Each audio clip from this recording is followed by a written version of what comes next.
So, guys, I've got terrible news. While I was away, news happens while I'm away. That is the pattern that we've all seen established. And while I was away, the ultra-traditional Orthodox TradCon far right in Greece got a win by returning with a V more powerfully than ever before. You see, Greece has rediscovered homosexuality.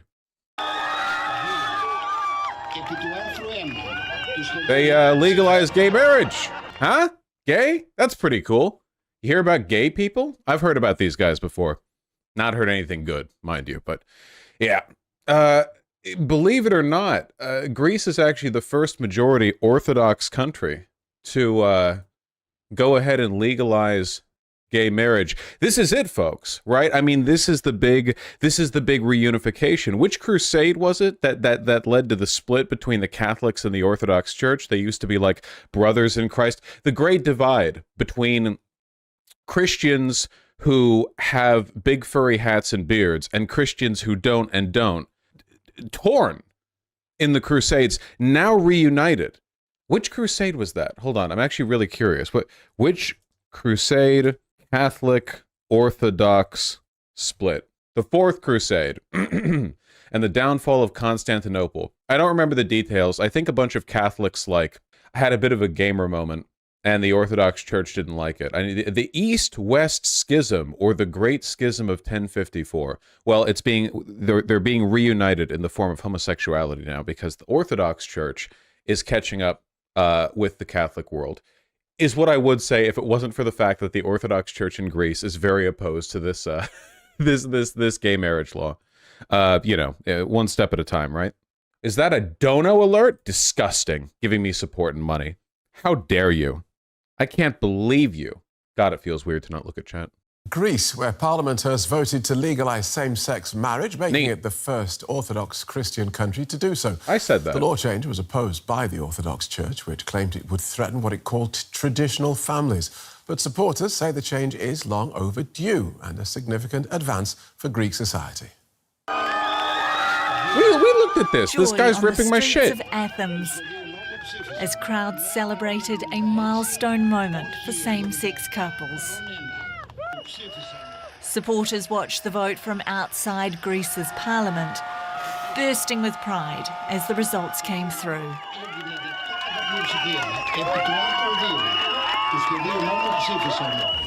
It's a historic day. We're so very happy with this result. We've been waiting for it. Impressive demonstration of homosexual phenotypes here, I have to say. You know, the allegations are not being beat. This really is a big deal, you know. What with the whole creeping spread of fascism thing, the idea of any kind of meaningful pushback here. I didn't mean to hit unpause. Any kind of meaningful pushback here is significant, especially because the Russian Orthodox Church is kind of its own deal. It's not like the Pope with the Catholics, where there's one Pope and he's got a ton of influence just broadly in Catholicism. The Orthodox churches have very distinctive regional movements and power structures. But at the same time, right, given the fact that so much of Western far right,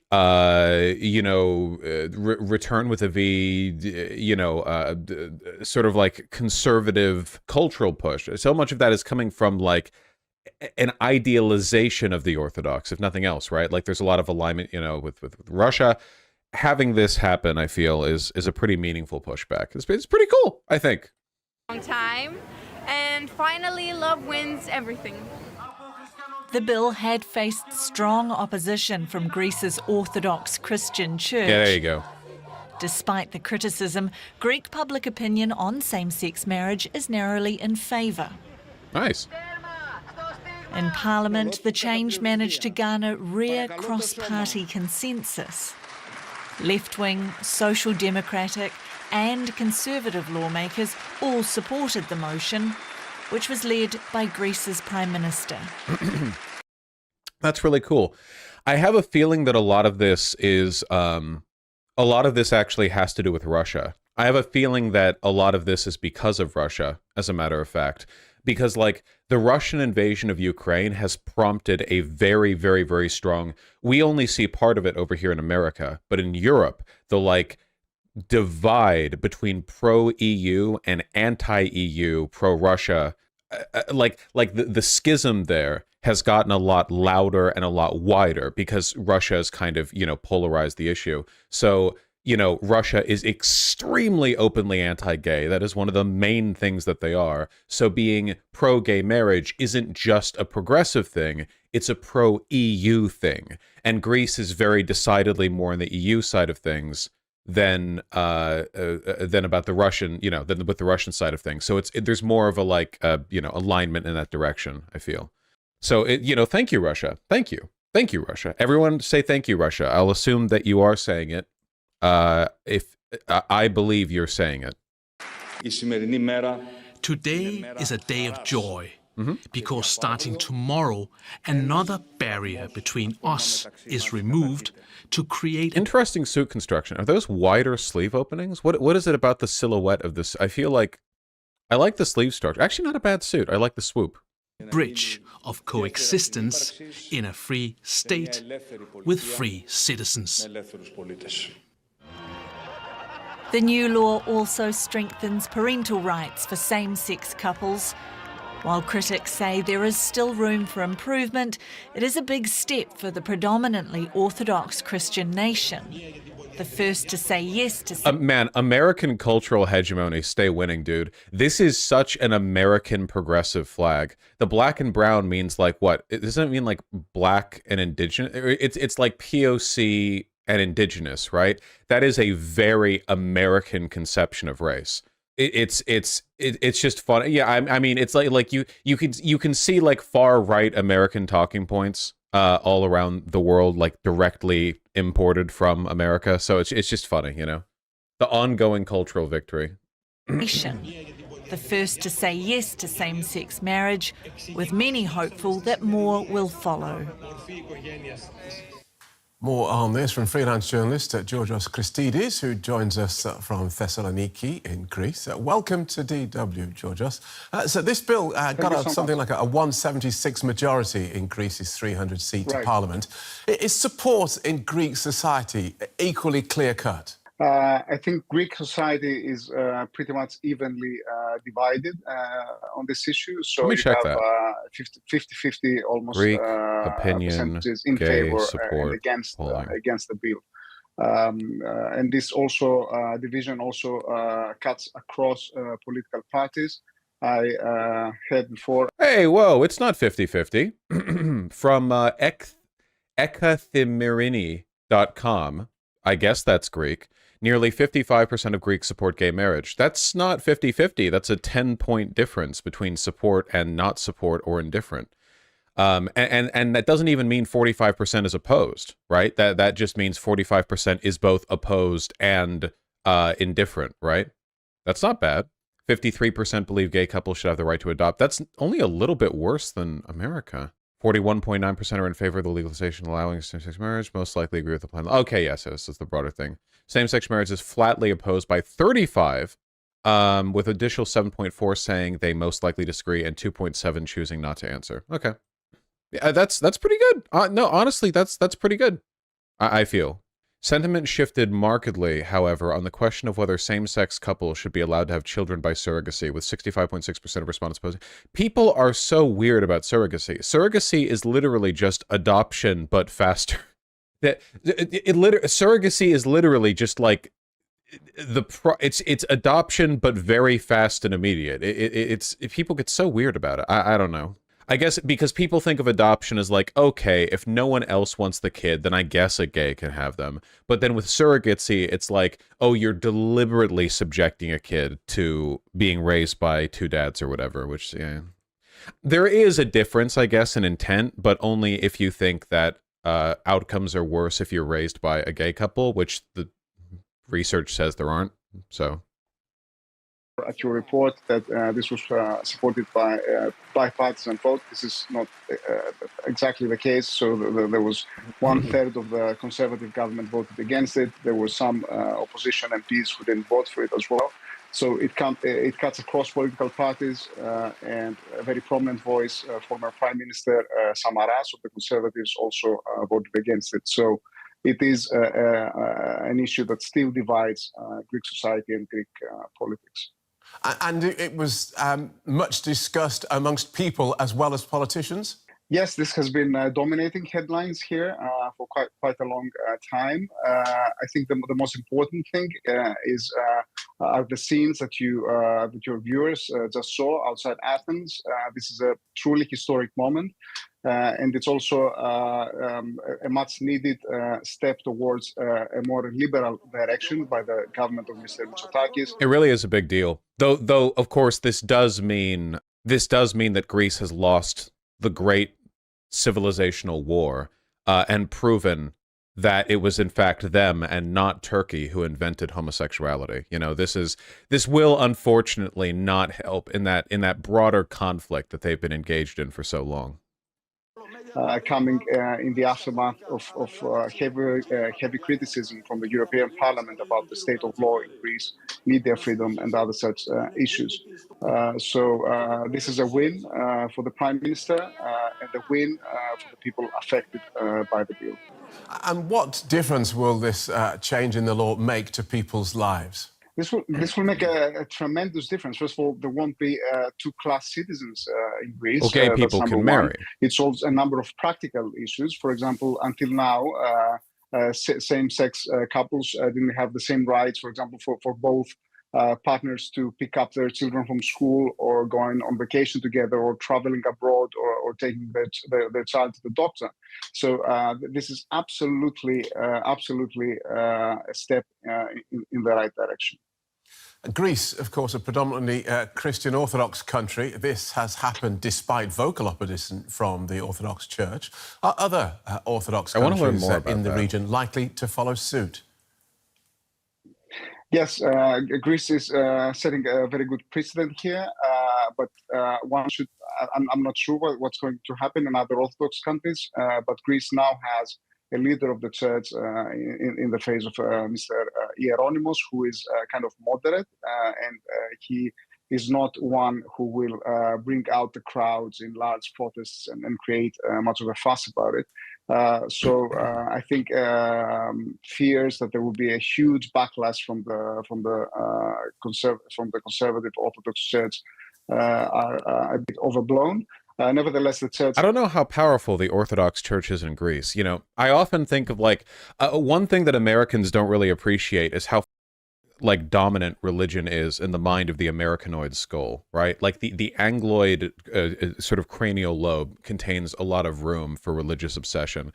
If you look at studies on whether or not people consider religion to be a big part of their life, and you look at Europe, it's 27% here do, 24% here do, you know, maybe 31%. And then you look at America, it's 60% of Americans or some shit like that are incredibly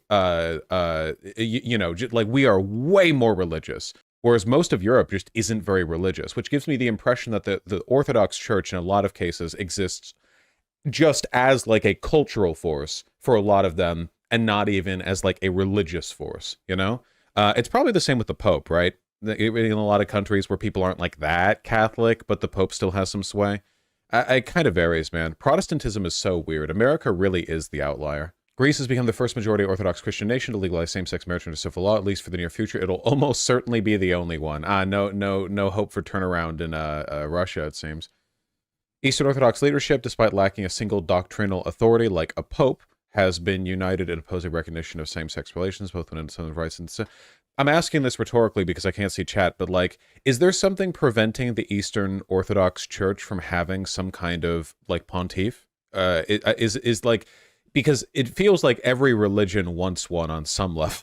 It's like the crab or the tree where you evolve towards them. Is there or the caliph, right? Where the caliphate is hypothetically a thing, but you kind of have to work up to it. If there was some gigantic combined Eastern Orthodox sort of civilizational union, would that procure some kind of Eastern Orthodox pontiff? I don't know. I'm asking rhetorically, honestly.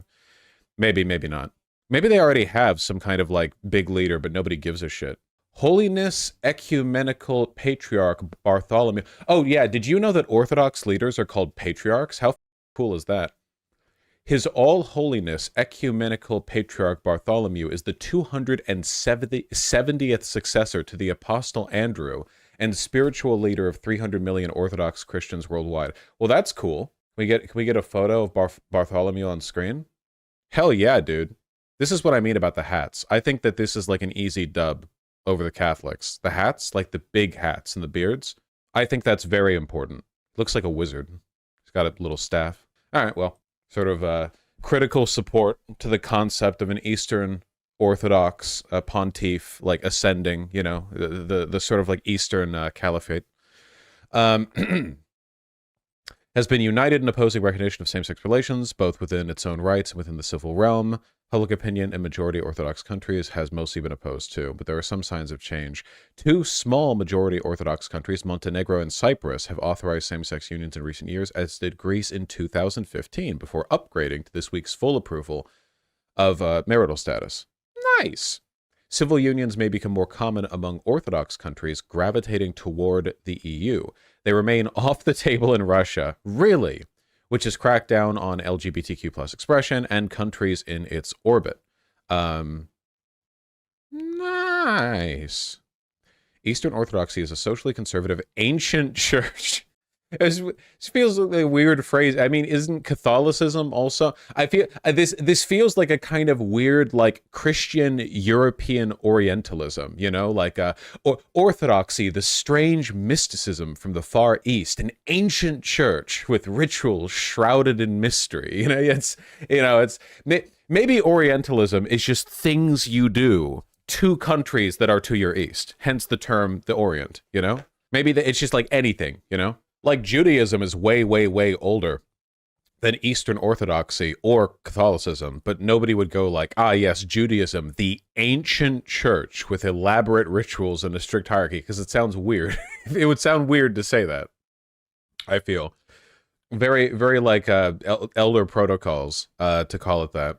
Oh, here we go. Ecumenical Patriarch Bartholomew of Constantinople. Nice. Considered the first among equals among Orthodox leaders. Affirmed the stance in a statement after the Greek vote. But he added that the church must respond to members in such unions with pastoral responsibility and in Christ-like love.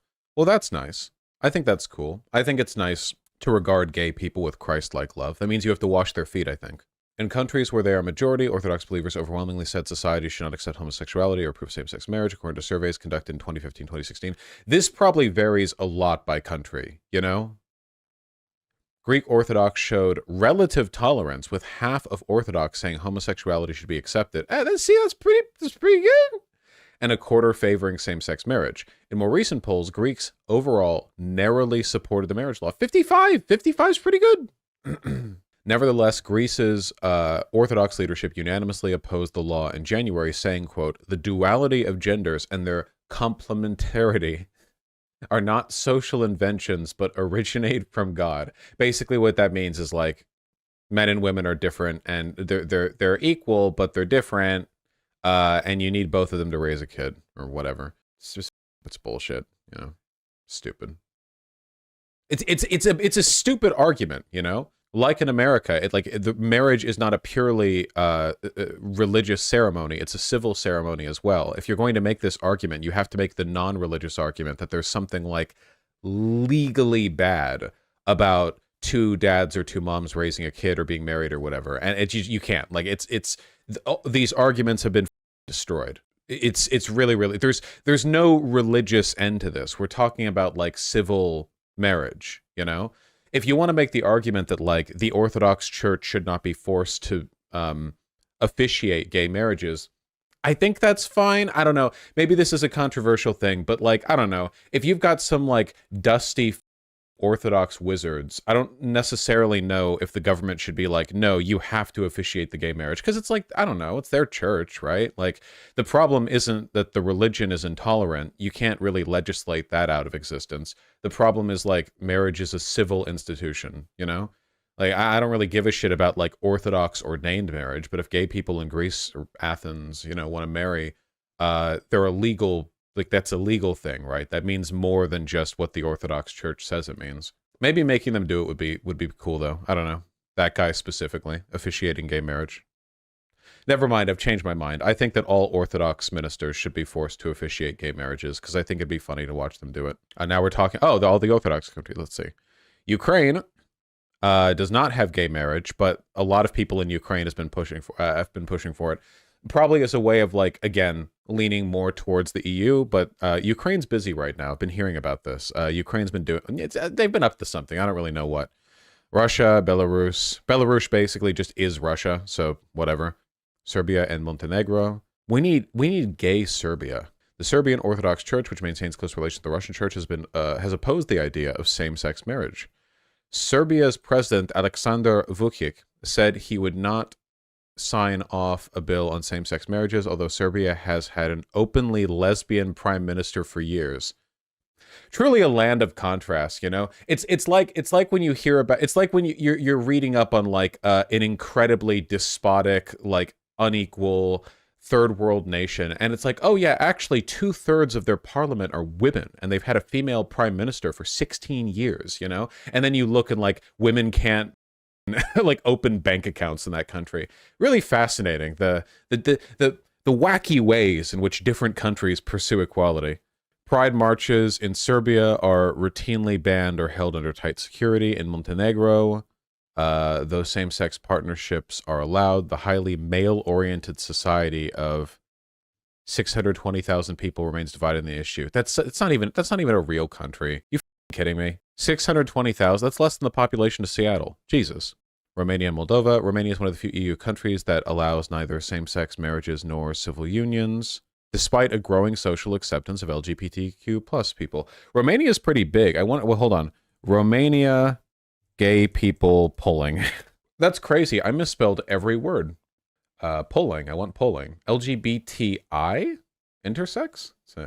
A survey commissioned by LGBT rights group Accept in 2021 showed that while 71% of Romanians said legal recognition of civil marriage for same-sex couples would not have any impact on their lives, only 43% were in favor of it. Actually, that's not bad. Back in 2021, that's 3 years ago now, 43% in favor of same-sex marriage in Romania. That's actually not that bad. Considering the fact that they don't even have civil unions, I feel like that's kind of a bit behind, actually. Like, you would think, based on those numbers, they could at least pass some kind of milquetoast civil union law. Interesting. I wonder if this is going to happen sometime in the near future. Maybe as, like, another way of distinguishing themselves from Russia. But then again, like, maybe they don't want to.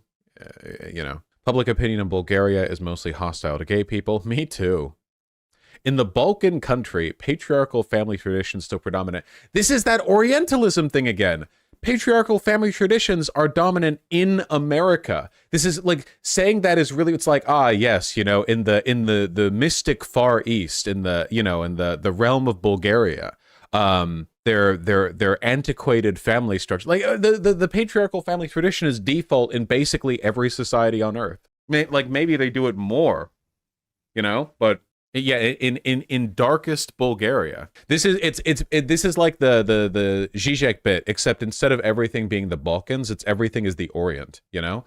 So like, you know, and these people would say that the Orient begins from like east of Kazakhstan, and these people say no, the Orient is China, you know, China, Laos, Cambodia, and it's, no, actually the Orient begins in Romania. And then you have like the UK where it's like no, you see the Orient is anything across the channel is essentially the Orient. The Far Eastern tradition of the Franks and in Paris are a mystery to us, or something like that.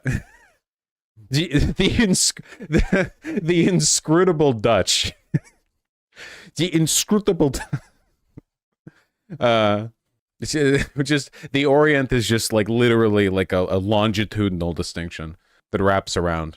I look at chat for 1 second and I see Brussels is the new Constantinople. Yeah, the like bridge between the Western and the Eastern world used to be Turkey, but now it's like Switzerland or something.